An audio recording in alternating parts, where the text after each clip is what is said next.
If you are raising money and you are in real estate, there are so many different avenues that you can go with deploying that capital.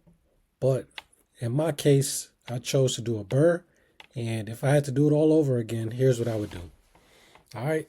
So, for those that don't know, my name is Jay Nicole. I flipped over 200 properties in the past 7 years. And I just wanted to share my insights and my wisdoms on my previous experience in real estate and most recently this bird project that I did. Right. So, I acquired a property in late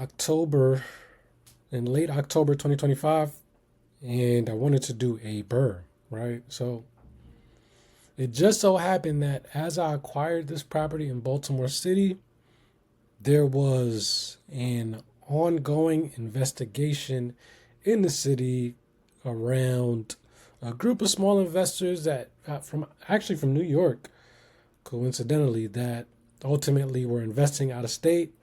And what they were doing was, I don't want to speculate because it's still an ongoing investigation, but from the news articles, which I'll probably put the link in the description for y'all to take a look at yourself, it looks like they were in cahoots with a lot of the appraisals and hard money lenders, and they were buying properties, right? They're essentially doing a burr, but the only difference was it wasn't actually doing any work to them.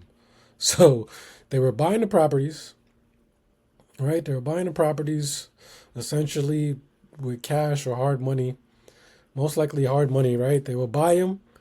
They would say that they fixed them up, schedule an appraisal, right? Meet the appraiser there, and the appraiser would say that it's newly renovated and just appraise it at top value, like the highest value, so that way they could come out and get their DSCR refinance, pay off the hard money lender, and just have that cash and just run away with it. Meanwhile, these properties are not renovated, they're non-performing.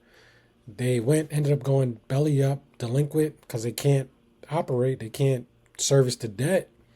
And as a result, the reason why I bring up this ongoing investigation, because it actually severely impacted the Baltimore market from a lending standpoint, because once this investigation was announced, then that's when a lot of the localized DSCR lenders said, hey, we're halting on lending in the city, so until further notice.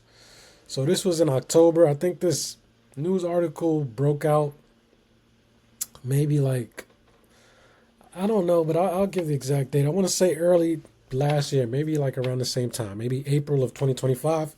So I figured by the time, I finish up mine, this wouldn't have no impact whatsoever, yada, yada, yada.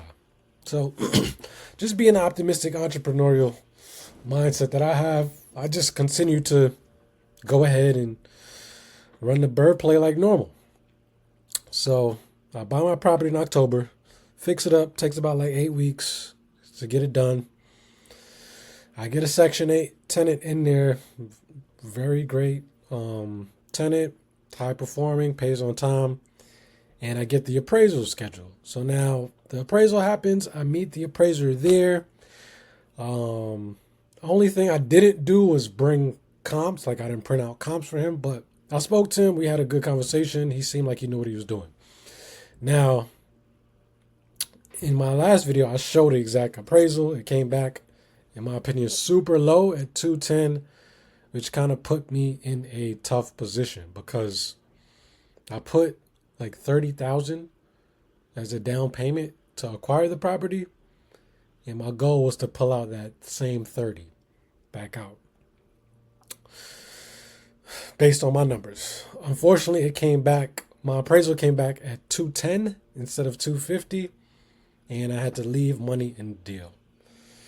Now, normally, this is not, a big problem because, most real estate deals, most rental properties, you're going to have to leave money in the deal, right? That's just the way the cookie crumbles.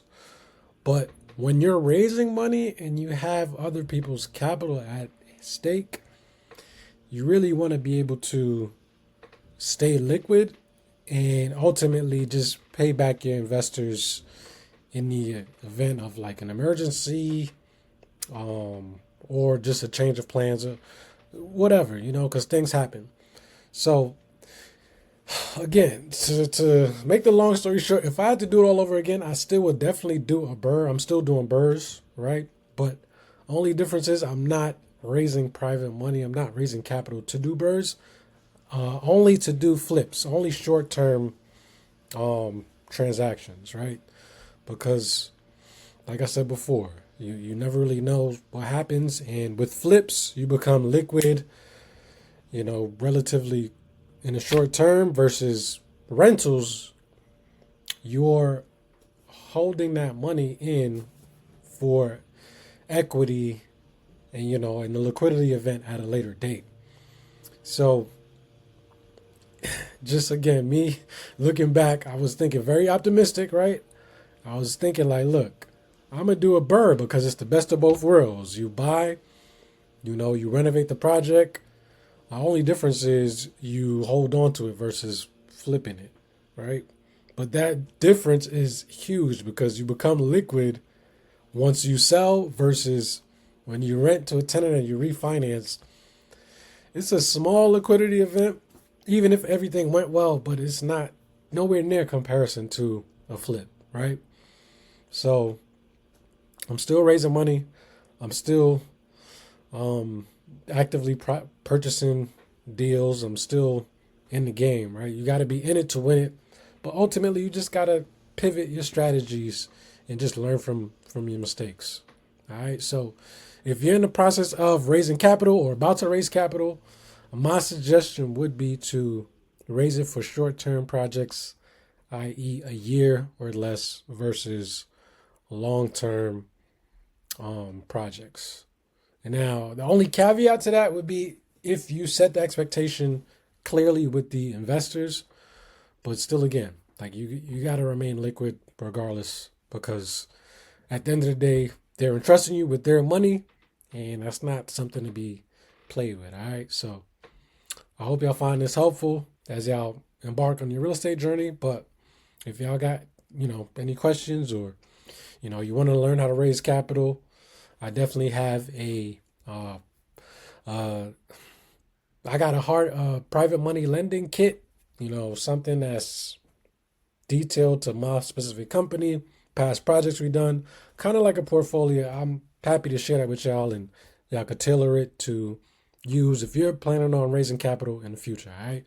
So, that being said, I'll see y'all on the next one. All right. Peace.